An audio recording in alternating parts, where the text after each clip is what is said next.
Welcome to the Opening Bell Report. So I want you to imagine a company, right? It's standing on the absolute edge of a cliff.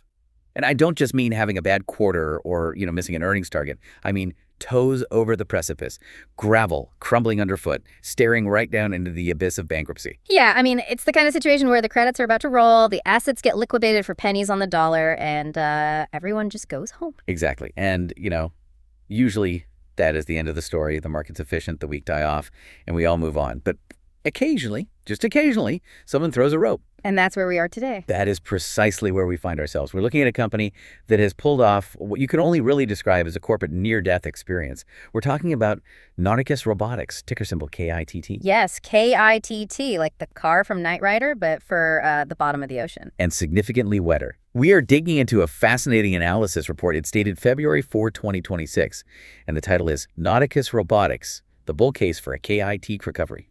And the numbers here, they are absolutely eye-watering. They really are. We're looking at a stock that's hovering around, $1.05, but this report is suggesting a path to $2.50. Which is a potential 138% upside. That is a massive move for any stock, let alone one that was, effectively written off by the market just a year ago. It's huge. So the mission for this deep dive is pretty straightforward. We're not giving financial advice. We never do that. Our job is to unpack why this report even exists. Is this a legitimate turnaround story?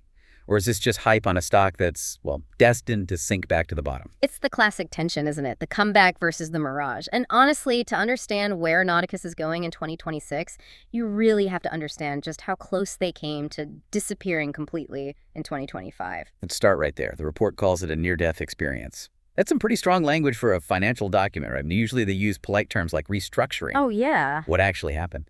Because old KITT, as the report calls it, sounds like it was a total disaster. It was a very difficult period. You have to remember, for a long, long time, Nauticus was effectively a science project. They had incredible technology, these eponymous robots, the Aquanauts, that look like something out of a sci-fi movie. They can transform, they have arms, they use AI. But old KTT was just burning cash to build cool things without any real consistent revenue. That's it, the classic Silicon Valley trap. Yes. Build it and they will come, except nobody came with a checkbook. Right. So by late 2024, going into 2025, they were facing a really serious risk of bankruptcy.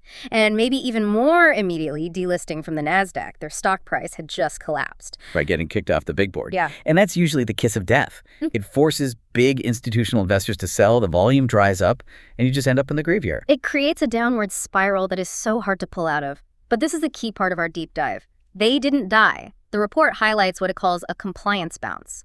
They officially regained NASDAQ compliance in December of 2025. So they stopped the bleeding. In a way. But they did more than just, follow the rules. They secured a lifeline. The report details a $250 million equity line. $250 million. That is not chump change. That's a serious war chest for a company of this size. It is. And if you look at their cash position as of Q3 2025, it had improved to about $5.5 million cash on hand, plus, access to that equity line. So the immediate threat of we can't pay the light bill has kind of diminished. They bought themselves a runway. Okay, so money in the bank is survival. But survival isn't a growth strategy. You can't just survive your way to a 138% stock increase. You have to actually do something. You're right. Survival is just the baseline. The real story here and the core of this bull case is the pivot. The report describes this shift from science project to service provider. I love that distinction. It feels like the difference between an inventor tinkering in their garage and a business owner actually opening a store to sell the thing. That is the perfect analogy. The old KITT was focused on R&D, making the robots cooler, smarter, faster. But R&D costs money. It doesn't make money. The new KITT is all about revenue. And the catalyst for this, the report says, was the acquisition of a company called Seatrepid in March 2025. Seatrepid.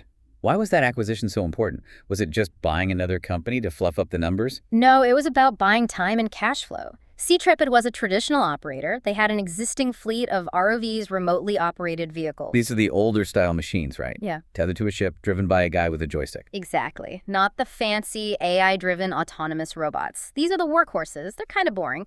But crucially, they were already working. They had contracts. They were making money. So by buying them, Nauticus suddenly had a revenue stream now, instead of waiting for their futuristic robots to be perfect, exactly. That's the key. It gave them an immediate fleet to generate cash. The report frames this as the bridge. They use the boring existing tech to pay the bills while they perfect and deploy the aquanauts, which is the exciting high-margin future. A classic fixer-upper strategy. Huh. Okay, so they survived. They've got some cash. They bought a revenue stream. Now let's get to the juicy part. The report calls it the Tesla of the sea thesis. That is a heavy comparison. It's a bold claim, for sure, but this is where the valuation argument gets really fascinating. The report argues that the market is currently looking at KITT all wrong. How so? Well, the market is still pricing KITT like it's distressed. It's pricing it for liquidation, assuming the worst-case scenario. But if you believe the turnaround is real, if the bankruptcy risk is off the table, that pricing is just irrational. The report says it should be priced like a growth tech company. And what's the difference there in the numbers? Growth tech usually implies a pretty rich valuation. Oh, it's massive. The report uses a specific metric, a 4 to 5 times sales multiple on projected revenues. Okay, walk us through that math. Sure. So if Nauticus hits its milestones in 2026, and this is key, if they get full utilization of those new Aquanaut robots, their revenue numbers jump significantly. You apply a 4x or 5x multiple to that projection, you get a share price between $2.20 and $2.75. Which brings us right back to our headline number of $2.50. So the math works if, and it's a huge if, the market decides to treat them like a tech company again. And if they hit those milestones. But there's a secret weapon in this valuation that I think is the most interesting part of the whole report. It's not the hardware. It's something they call KITT. KITT, I see what they did there. Hey, it's clever branding, but the economics are serious. This is the software aspect. And the report claims investors are completely undervaluing this. See, Nauticus isn't just renting out robots. They are licensing their autonomy software, KITT, to third parties. Wait, so they can put their brain into other people's robots? Precisely. They're taking the AI that drives the Aquanaut, the software that lets it see, and make decisions and manipulate things underwater without a human pilot, and they're selling that brain to other manufacturers. And why does it matter so much for the stock price? Margins. Think about it. Hardware is hard. You have to build it, ship it, repair it. It's expensive. Software. You write the code once and you sell it 1,000 times. The cost of replication is basically zero. The report notes this revenue has 80% plus gross margin potential. Wow, that is massive. That's not a robotics company margin. That's a SaaS company margin. That's Microsoft territory. And that is exactly why tech stocks get higher valuations. If Nauticus can prove that KITT is a viable product on its own, independent of their own metal, well, the Tesla of the sea comparison starts to make a lot more sense. That is a crucial distinction. It changes everything. But, we have to talk about the stock chart itself. Right, the market mechanics. Because even with a great story, the stock price moves on supply and demand. And the report mentions a short squeeze. Now, we hear that term thrown around all the time since GameStop. What's the specific setup here for KITT? Well, it has the ingredients. It's about trapped bets. The report estimates the short interest is roughly 11% to 13% of the float. Which, for context, isn't crazy high like GameStop was, right? No, true. It's not over 100%. But for a microcap stock, 13% is significant. It means a lot of investors bet against the company. They were betting on the funeral. And hoping to buy the stock back at zero. Exactly. But the patient woke up. With compliance regained and the stock holding above $1, those shorts are now in a very dangerous position. If the price rises, they lose money. So to stop the bleeding, they have to buy the stock back. And their buying drives the price up even more. Creating a feedback loop, that's the squeeze. So what are the trigger points on the chart? Let's break down the technicals for everyone. What should you be watching? Okay, so it identifies a double bottom between $0.90 or $1. In technical terms, that's a very strong support level. It's a concrete floor. Okay, we have a floor. Where's the ceiling they have to break through? The critical moment is $1.20. The report says there's a heavy volume wall there, lots of selling pressure. But, and this is the key, if it breaks above $1.20, A dam bursts. it could. The report identifies an air pocket between $1.50 and $2.50. An air pocket. What does that mean? It means there's very little historical trading resistance in that range. When the stock crashed, it fell very fast, leaving a gap. There just aren't many investors who bought at, say, $1.80 or $2 who are waiting to sell and just break even. Ah, I see. So there's nobody standing in the way. Exactly. If volume spikes and it clears that $1.50, it could move to $2.50 very, very quickly. The path of least resistance is up. Okay, that sounds incredibly promising. You've got the turnaround, the software margins, the technical setup, but I can feel the but coming. Well, I just want to make sure we look at the whole picture. The report has a big section called Risks and Reality Check, and we'd be negligent if we ignored it. Great. Lay it on me. Pour the cold water. What could go wrong? Let's start with that $250 million equity line we celebrated earlier. It's a lifeline, yes, but it comes at a cost. Dilution. Right. They're not borrowing it like a mortgage. They're printing new shares to get that money. Exactly. The report is explicit. Dilution is guaranteed. So this means the company will likely sell shares into any rally to fund their operations. So if the stock shoots up to $1.50, the company says, great, let's sell some stock here and pay the bills. Which then dumps a bunch of new supply on the market and suppresses the price, creates a natural ceiling. They need the money, but it hurts existing shareholders. It's like slicing a pizza into more and more pieces. That's tough. A necessary evil, but it definitely limits the explosive upside. What about their actual operations? Are they making a profit yet? No, Not really. close. The financial reality is still very harsh. The report notes they are still losing about $6 million per quarter. Ouch. So that $5.5 million in cash they had, that's gone in less than a quarter without them tapping that equity line. You got it. It's a significant burn rate.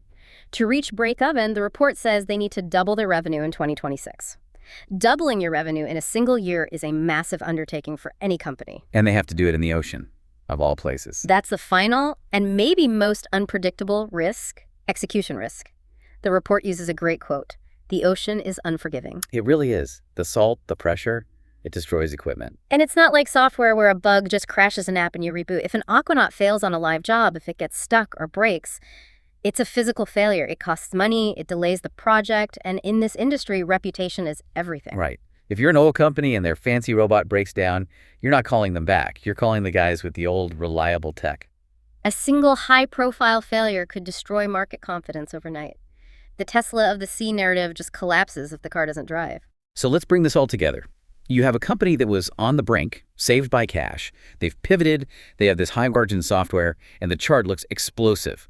But they're also burning cash, diluting shareholders, and, fighting the ocean itself.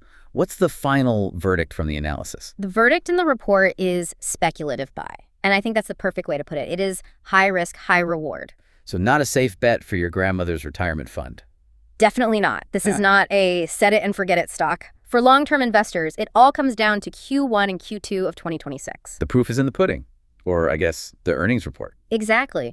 The report says long-term value depends entirely on those earnings. If they show the cash burn is dropping and revenue is actually doubling, then $2.50 is going to look cheap. If not, well, that near-death experience might just become a death experience. The bankruptcy discount is disappearing, but the reality check is just beginning. That's it. The market is giving them a second chance. Now they have to earn it.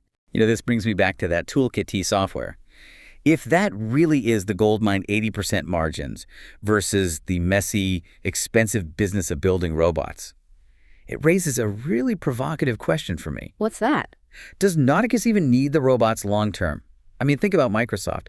They made their empire by putting Windows on everyone else's computers.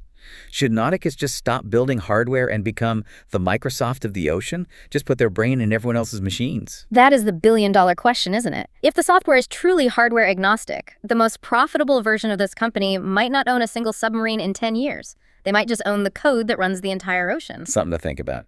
For now, I guess keep your eyes on that $1.20 in a breakout level. If it cracks that wall, things are going to get very interesting very fast. Certainly one to watch. Thanks for diving in with us. Don't forget to like, share, and subscribe for more.